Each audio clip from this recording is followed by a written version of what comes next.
Chelsea.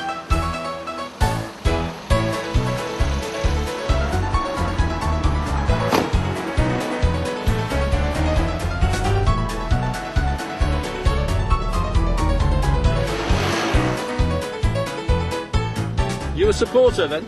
Yeah, I've been a supporter all my life actually, since I was 6. Well, as it happens, I've just written a book, Chelsea's Perfect 10. What's it all about then? Well, it's actually about Chelsea's perfect 10 best players. You know, if it'd been me, I wouldn't have done a top 10, a perfect 10. I'd have done something like, well, I've had 2 goalkeepers for a start, so I'd have done 2 halves, and I'd have had 1 for the future.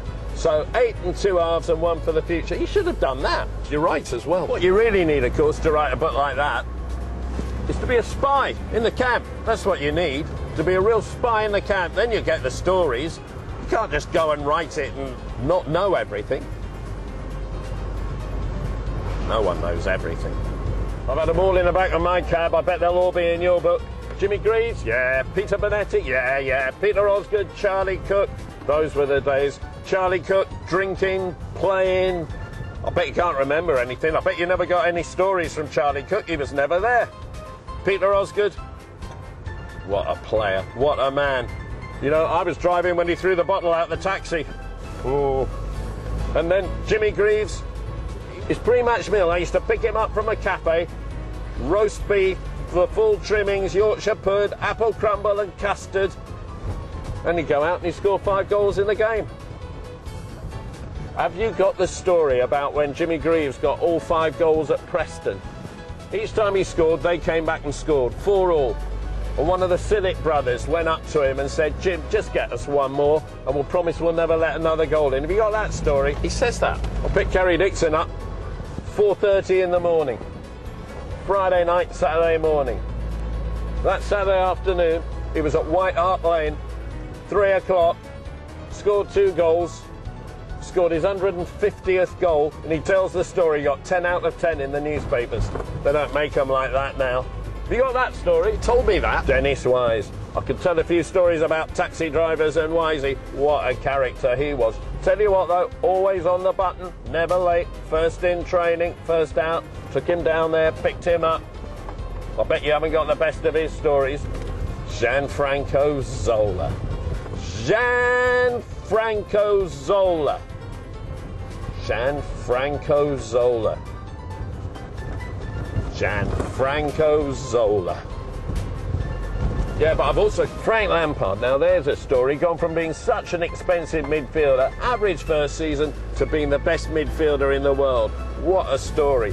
Now, he is special because he lives near the football club. City boy, Chelsea boy, through and through, even though he had to win the fans over and all that. But boy, did he do that.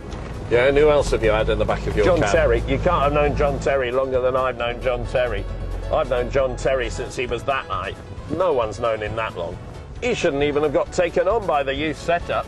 He wasn't playing. He wasn't good enough at 16. He was lucky to get taken on. Have you got the story where he scored 2 goals for the reserves at Luton when he was a nobody?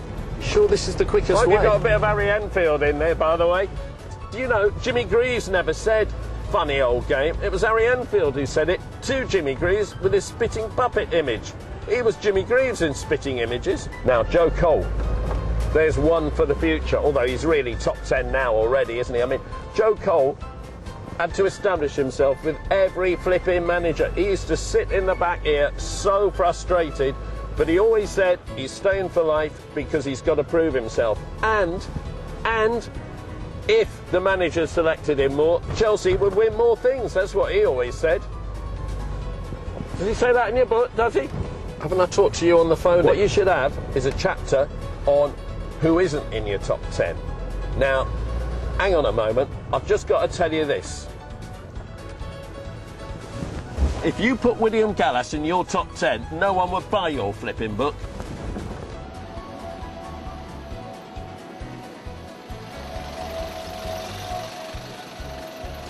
OK, son, Chelsea Football Club, here it is. You know what? I seem to know the book so well, I feel as though I've written it myself. He has definitely been on the phone. Taxi.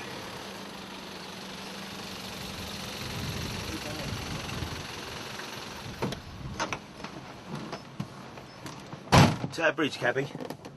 You never guess who I've just had in the back of my cab. Says he's written the perfect book on Chelsea. I bet I know who that is. That's that Neil Barnett. He's a right